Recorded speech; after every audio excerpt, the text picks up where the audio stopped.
Kā bija tev iejusties citautieša sievas lomā?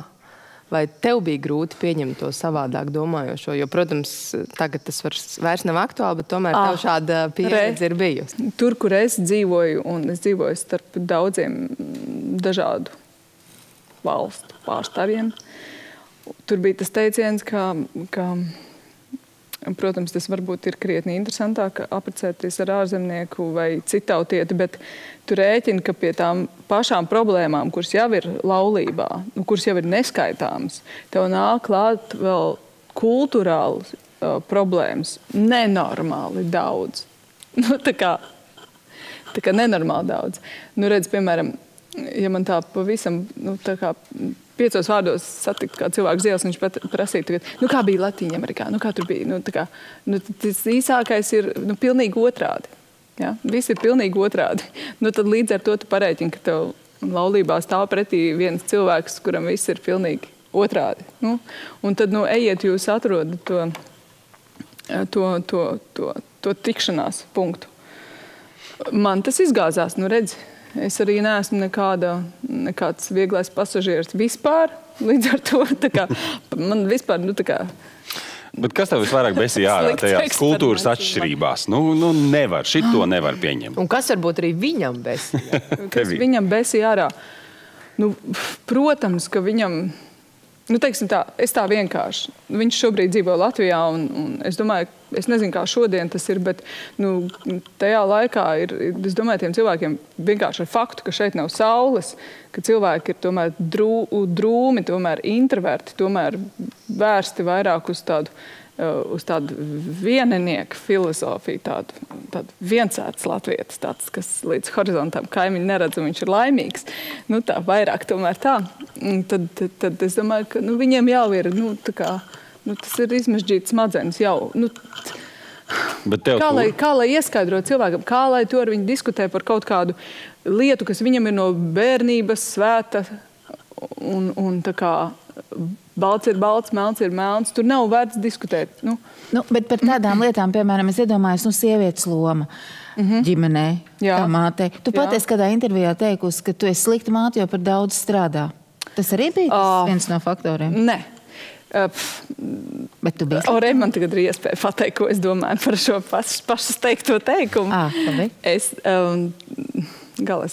domāju, ka svarīgs ir konteksts šim teikumam. Un šī teikuma konteksts ir tāds, ka ne jau es salīdzinos ar šo māti vai to māti vai kaimiņienu vai kādu citu dāmu.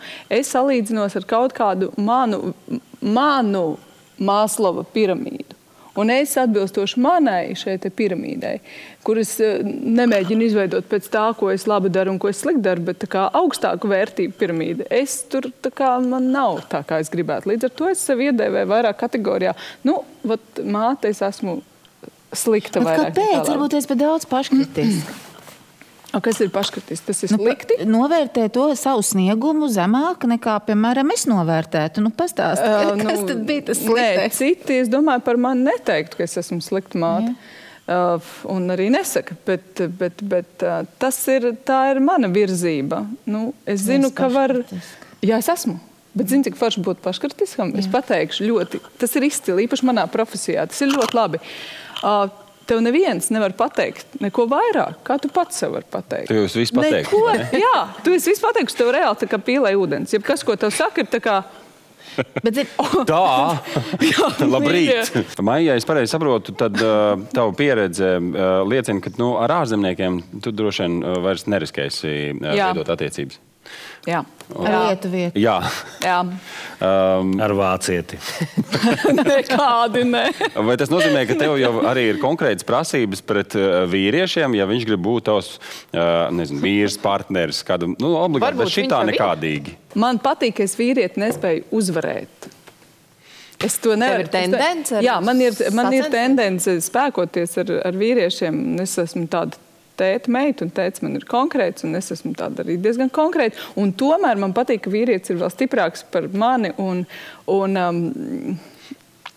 Kas jāiet lausties ir vai kas? Nē, kaut kā man patīk, ka viņš man pārliecina. Man patīk, ka viņš spēj man pārliecināt, bet man pārliecināt nemaz tā nevar. Bet tad sanāk, ka tu provocē, vai ne? Un ja viņš padodas, saka, Nē, beigās tas nozīmē to, ka es ļoti cienu kaut kādas viņa vērtības. Man ļoti patīk, ka viņš pie tām turās.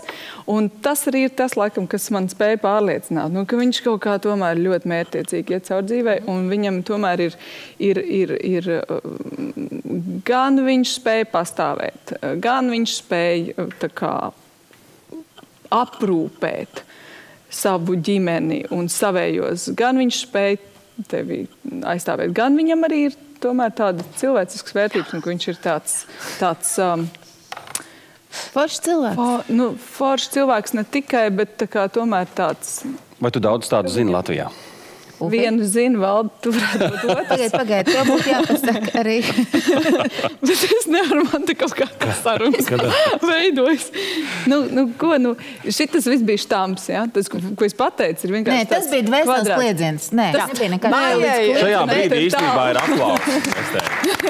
Tiešām, Visu raidījumu skaties STV1 un aplikācijā Shortcut.